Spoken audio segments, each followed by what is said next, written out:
Yan Kun sama sekali tak khawatir seperti mereka. Dirinya tahu musuh muncul di sini untuk menghadang pasukannya dan juga memberi jalan mundur untuk melince. Dengan samar-samar ia seperti sudah menebak identitas musuh. Walaupun tak menyukainya dan terkejut, namun ia juga merasa sedikit puas. Baiklah, karena untuk beberapa waktu tak menyelidikinya, ia sudah menduga bahwa suatu hari akan ada langkah seperti ini. Ia adalah seorang musuh, maka ia harus keluar dengan terang-terangan. Orang milik dirinya dapat dibebaskan olehnya, namun ia tak sudi orang lain datang menyelamatkannya. Kabut pagi luas dan pekat perlahan-lahan menyelimuti tanah yang hitam kelam. Di tengah kabut, bagian depan pasukan yang mengagumkan itu diam-diam muncul, garang dan tersebar luas bagai samudra hitam.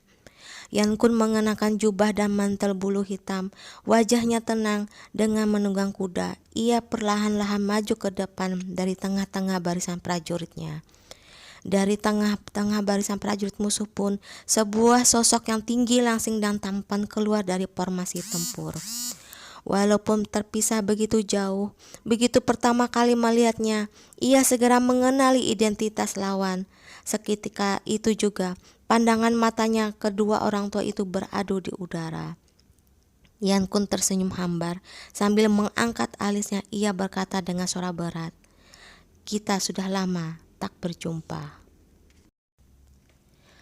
Acu terbangun di tengah keributan.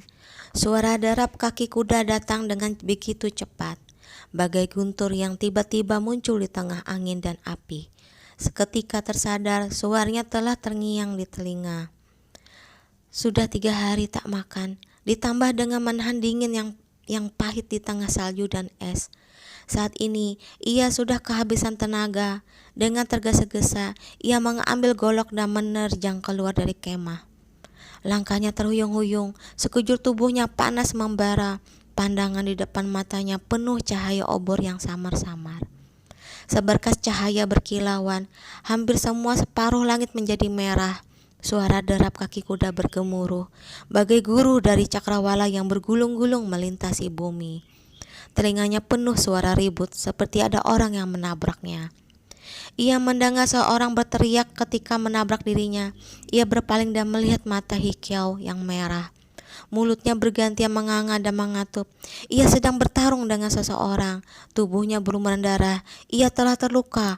Kepala Acu terberdenging, namun tak tahu dirinya sedang memikirkan apa. Ia ingin mendengarkan perkataan Hikiau dengan seksama, namun bagaimanapun juga tak dapat mendengarnya dengan jelas. Ini adalah keempat kalinya Zhao yang menyerbu markas musuh hari ini. Dakia sedikit demi sedikit kehilangan kesabaran terhadap dirinya. Suara pertarungan memenuhi telinganya. Prajurit-prajurit yang mengawalnya satu demi satu roboh. Semakin lama, semakin banyak orang yang menyerang.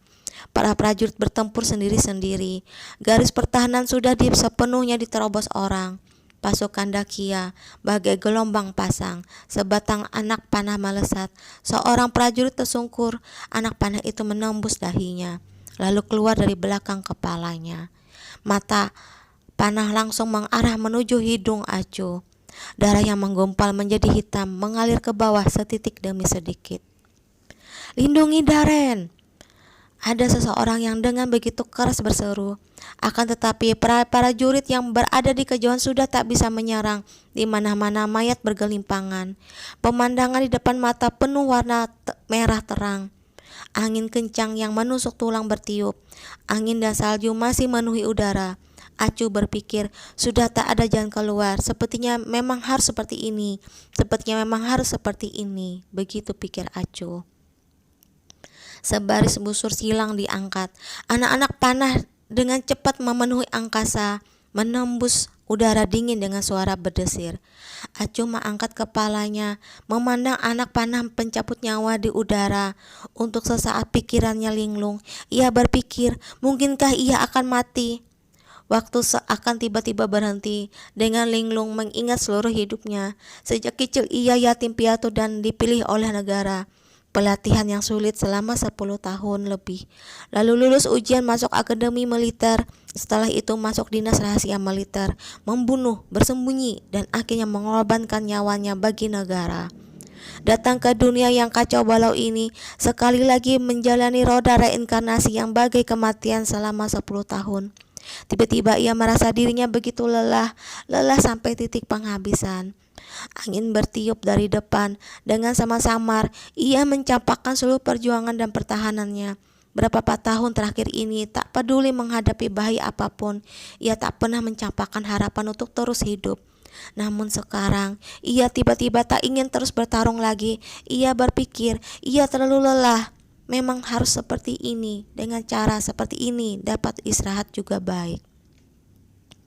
Darren, Hikyo memandang Acu berdiri di tempat, menengadah dan memandangi dengan linglung hujan panah di udara tanpa menghindar, bagai tetesan air membeku sedingin es.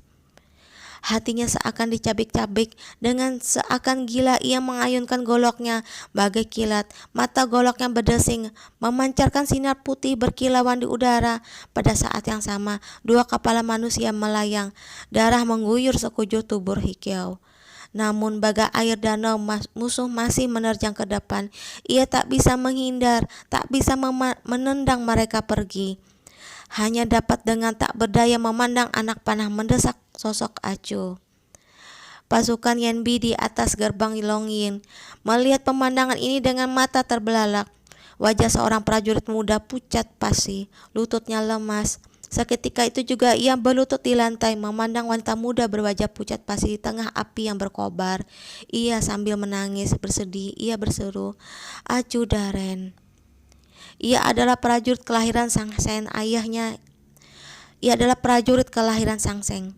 Ayah, ibu, kakak, dan adik perempuannya semua diselamatkan Acu dari perkemahan budak. Setelah meninggalkan status budaknya, mereka diberi bagian tanah dan tetapi ia ada seorang pemuda pemberani. Ketika pasukan Kyuli sedang bertempur di luar gerbang, ia tak berani bersuara. Ketika Dakia berkali-kali menyerang perkemahan mereka, ia tak berani bersuara. Ketika badai salju mengobrak-abrik barak, ia tak berani bersuara. Ketika rakyat menangis di bawah gerbang, ia tak berani bersuara. Sampai saat ini, perkataan sang bunda kembali bergema dalam hatinya. Orang tua berambut putih itu merayap di tanah yang untuk seumur hidupnya baru pertama kali dimilikinya.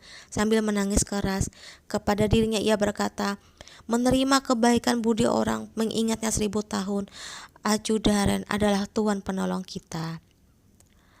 Di menara gerbang kota dengar suara tangis yang riuh rendah. Tanaman koaling di padang belantara bergemerisik. Salju putih berterbangan, warnanya bagai kabut. Setengah bulan terakhir ini, seluruh Yanbei bersama-sama menjadi saksi keberanian dan kesetiaan sebuah pasukan. Dan saat ini, seluruh langit dan bumi menjadi saksi kesedihan seorang wanita. Anak-anak panah terbang tinggi, naik ke atas, naik ke atas, naik sampai puncak, lalu jatuh, membuat sebuah lengkungan. Gerakannya sebat dan ganas. Mata semua orang terbelalak lebar-lebar. Pakaian Acu ditiup angin kencang. Ia sedikit memicingkan matanya. Rambut di dahinya berterbangan ditiup angin. Kulit kepalanya nyata nyeri. Benaknya kosong melompong. Di dalamnya sama-sama berkelebat sepasang mata. Ia memandang dirinya sedang berkata dengan perlahan, "Tetaplah hidup, tetaplah hidup." Ia tersenyum samar-samar, senyumnya sumringah salju. Akhirnya, aku tak mampu bertahan, aku akan pergi mencarimu, boleh bukan? Sekonyong-konyong sebuah suara tajam memecah angin terdengar. Di puncak bersalju, Hukyo di sebelah barat gerbang Longyin, nampak seseorang. Sosok hitam kelam, mereka melompat turun bagai kera yang lincah. Tangan mereka menggenggam tali panjang, turun dari langit lebih dari 100 golok. Melengkung terbang keluar seakan bagai mukjizat, dengan jitu memukul anak-anak panah yang memenuhi angkasa. Dalam sekejap mata, suara tumbukan terdengar di mana-mana. Bayangan-bayangan hitam itu dengan cepat meluncur turun dari puncak salju. Setiap orang memakai baju zirah kulit berwarna hitam. Gerakan mereka kuat dan sebat, melompat melompat dan menerkam bagai binatang buas dari hutan. Di bawah cahaya api, nampak bahwa di wajah setiap orang mendapat tato berwarna merah tua. Sinar mata mereka bagai serigala gagah berani menyerang ke arah pasukan Kia yang sedang tertegun. Tanpa menunggu pasukan Kia beraksi, dari barat daya mendadak terdengar suara ribut salju, kabut dan debu berterbangan. Kaki ribuan ekor kuda menginjak-injak permukaan bumi bagai gemuruh genderang perang di barisan depan. Prajurit-prajurit kawakan menerjang dengan cepat. Golok mereka membacok dan memotong. Gerakan mereka sebat dan ganas, nampak bengis. Kuda mereka yang cepat larinya segera tiba. Baju jirah mereka berwarna perak. Golok mereka hitam bagai tinta. Ternyata mereka semua adalah pasukan Biantang. Baju jirah putih keperakan menerjang pasukan perkemahan. Sang kaisar muda mendadak menarik diri dan memeluknya erat. Dengan begitu kuat seakan hendak mengilas sehingga hancur berkeping-keping. Baju jirahnya sedingin es sebagai golok. Napasnya berat mengembuskan uap putih. Suara pertarungan sedikit demi sedikit menjauh. Sekeliling mereka tenang, sehingga jarum jatuh pun dapat terdengar. Obor terang benderang yang tak terhitung banyaknya menyinari tubuh mereka bagai mentari siang bulan 6 yang hangat. Angin kencang bertiup dari kejauhan dengan bergemuruh bergulung-gulung melewati permukaan bumi. Suara Lice berat dan tenang, namun rasa takut tersembunyi sama-sama muncul di dalamnya. Dengan lembut ia berkata berulang kali berkata, "Tak apa-apa, tak apa-apa, tak apa-apa." Acu sama sekali tak ingin menangis. Pikirannya linglung, kosong, melompong, seakan semua tak nyata.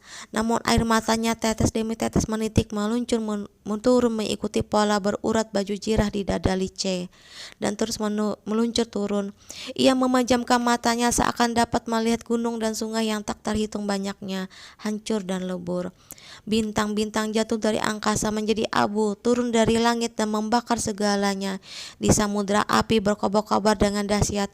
Bintang itu pun tenggelam sambil mendidih air laut, sambil masuk dalam jurang dalam yang selamnya tak terlihat dasarnya. Ia ingin berbicara, begitu banyak perkataan ingin diucapnya. Ia membuka mulutnya namun hanya dapat bergumam seperti bisu. "Lice, tahukah kau, Tuan Wu sudah mati, Nono Yu sudah mati, banyak orang sudah mati. Yan Kun, dia membunuh banyak sekali orang. Menurutmu, apakah dia akan membunuhku?" "Lice, Yuan Yu juga sudah mati. Akulah yang membuatnya mati. Kau tahu tidak, akulah yang membuatnya mati." "Lice, perkataanmu benar. Yan Bei benar-benar sangat dingin. Hati manusia mati membeku. Bahkan sumpah pun menjadi es." Bumi dan langit mendadak menjadi begitu luas. Acu perlahan tertidur, bersandar di dada Lice. Kelelahan memenuhi raut wajahnya. Lice menunduk dan merasa bahwa ia begitu kurus, lemah dan pucat pasi. Ia berpikir dirinya benar-benar gila. Ia berpikir bagaimana saat ini baru saja sampai. Ia melihat anak panah memenuhi langit dan takut dirinya akan menjadi gila. Kalau saja ia terlambat datang selangkah saja, Acu bisa mati. Angin kencang bertiup tubuh mereka. Ia menanggalkan mantel burunya, membungkus Acu dengannya dan memeluknya. Ia begitu kurus, mengkerut menjadi sebuah bola yang begitu kecil, seperti seorang anak kecil. Ia mengangkat kepalanya, memandangi gumpalan salju besar yang berterbangan memenuhi angkasa. Memandangi pasukan Dakia di hadapannya yang nampak garang, memandangi gerbang Longying yang tinggi menjulang. Di dalam hatinya muncul amarah yang tak dapat tertekan. "Yan Kun, bagaimanakah bisa tega melakukannya? Kau begitu tega." "Yang mulia, Dakia mengirim seorang utusan, bertanya pada aku kenapa datang ingin mencampuri urusan dalam negeri Dakia. Bagaimana hamba harus menjawab?" Seorang pengawal turun dari kuda dan berlari mendekat. Lice memeluk Acu dengan wajah dingin. Ia menjawab dengan hambar, "Beritahu Xiaoyang, aku Lice yang membawa pergi orang ini. Kalau ingin bicara, aku menunggunya dengan penuh hormat di kota Raja Tang." "Yang mulia, orangnya sudah kami bawa."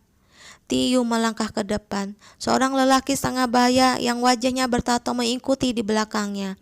Ternyata dia adalah pemimpin orang yang barusan melompat turun dari puncak bersalju untuk menyelamatkan Acu. Wajah Lice nampak agak lega. Sambil mengangguk ia berkata, Terima kasih atas bantuan kalian. Dengan suara rendah, lelaki yang wajahnya bertato itu menjawab, jumlah kami hanya sedikit. Kalau bukan karena Yang Mulia Kaisar Tang, Acudaran sudahlah akan tewas. Bagaimanapun juga kalianlah yang turun tangan dengan tepat untuk menolongnya. Budi baik ini akan Zen simpan baik-baik dalam hati. Di kemudian hari kalau ada kesempatan akan dibalas. Kami tak berani, hamba hanya melaksanakan perintah. Ujung alis Lice terangkat, ia bertanya dengan meraba-raba, Tuan kalian? Tuan kami sudah menghadang pasukan besar Yanbei. Setiap gerbang yang akan dilewati untuk pergi dari sini sudah diperkuat. Yang Mulia mohon segera berangkat, kami akan melindungi Anda dari belakang. Lice perlahan-lahan mengangguk, sinar matanya pekat. Dengan suara rendah ia berkata, budi besar ini tak terperi, jaga diri kalian. Setelah berbicara, ia membawa pasukan Biantang dan pasukan Qiuli pergi dengan amat cepat. Saat ini pasukan pelindung kota di gerbang Longying tak lebih dari 60.000 orang. Melihat Lice membawa pasukan besar yang terdiri dari hampir 250.000 orang, untuk sesaat mereka tak tahu apakah mereka harus keluar dari kota untuk menyerang atau tidak. Komandan pasukan pelindung kota menimbang-nimbang untuk sesaat, lalu akhirnya menggertakkan gigi dan berkata, cepat, cepat, mohon instruksi Yang Mulia. Para prajurit menghela napas panjang. Bagus sekali, ketika jawaban datang nanti, pasukan besar ini tentu sudah tak nampak jejak lagi.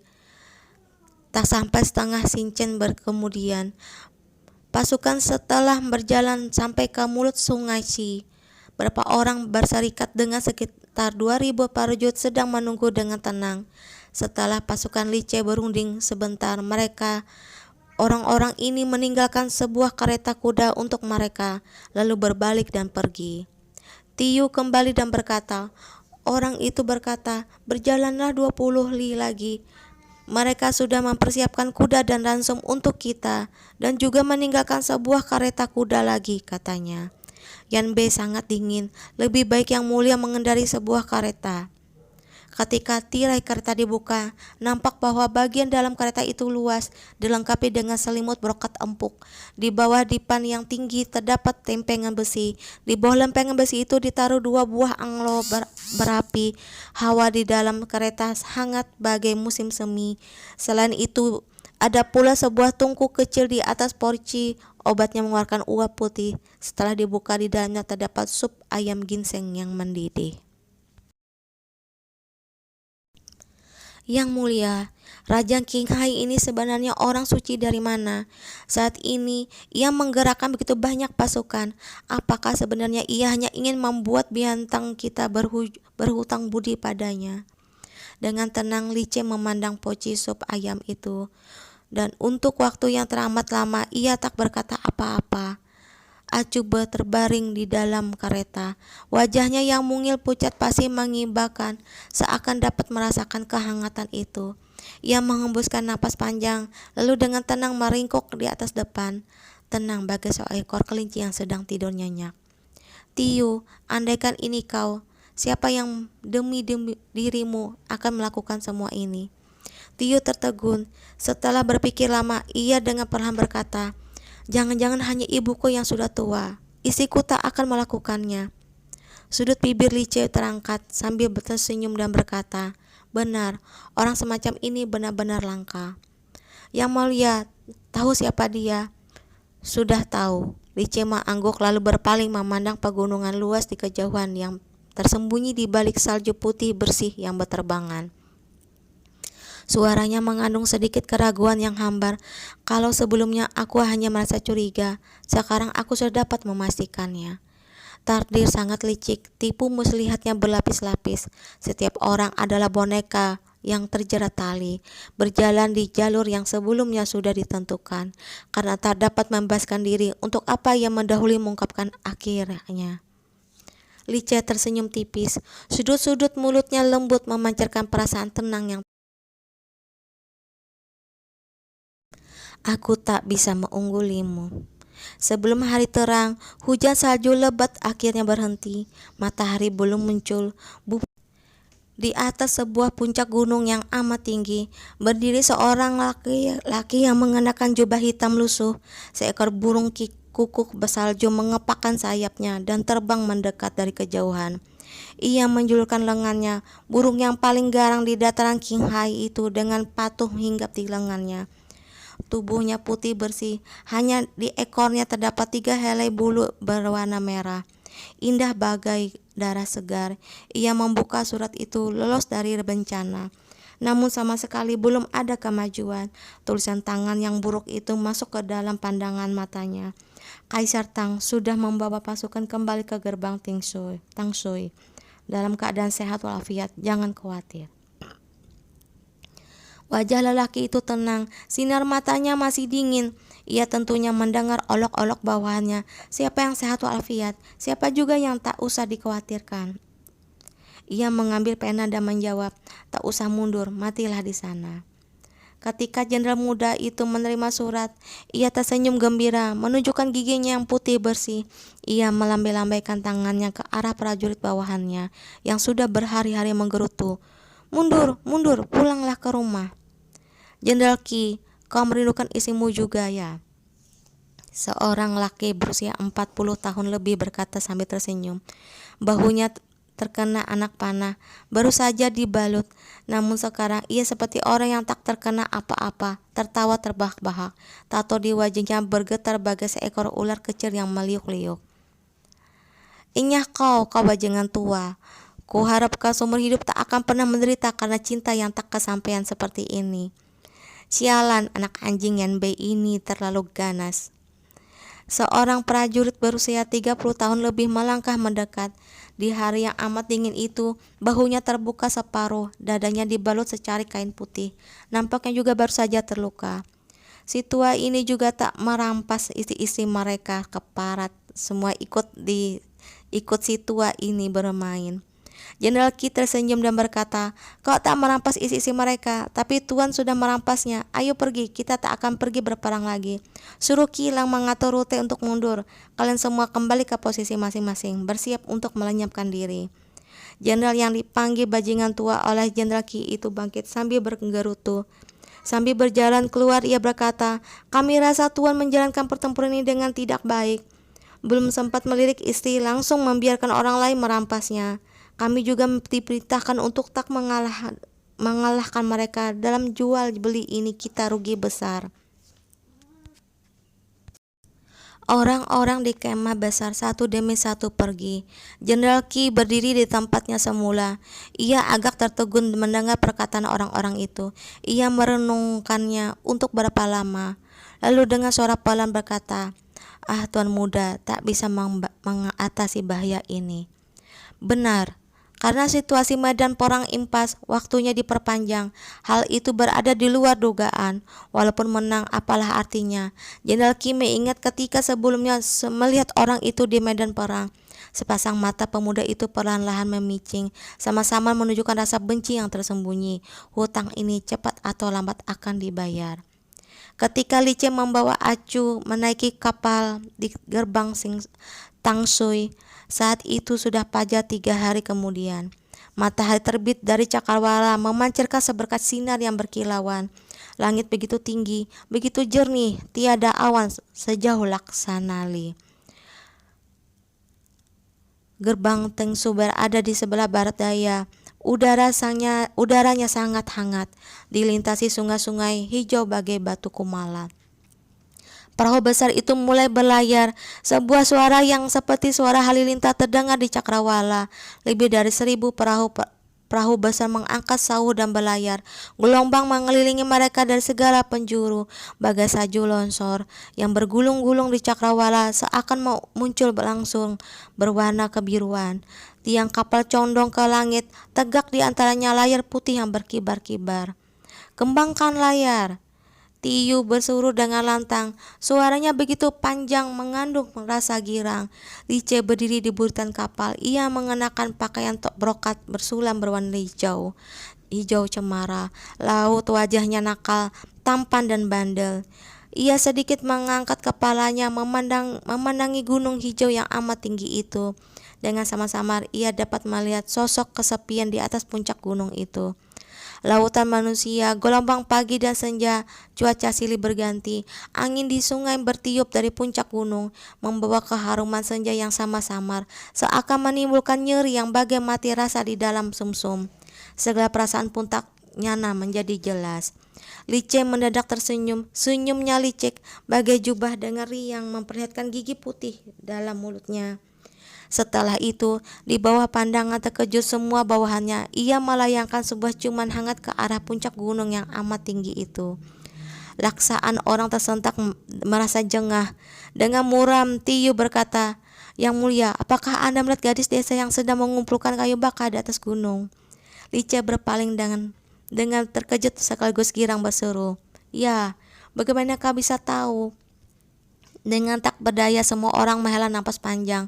"Yang mulia, siapa yang tak tahu?"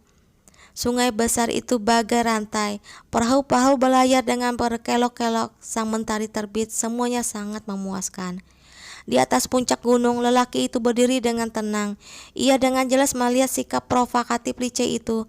Dahinya agak berkerut, namun ia sama kali tak berbalik dan pergi.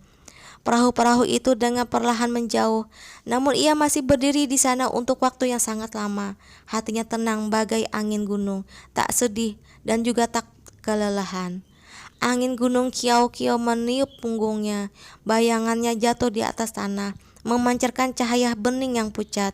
Gunung dan hutan membawa bau debu dan uap air bercampur menjadi satu, menerpa wajahnya luar biasa lembut. Dengan tertegun ia mengingat sinar matanya, seakan mengikuti pedang belantara yang luas dalam ingatannya.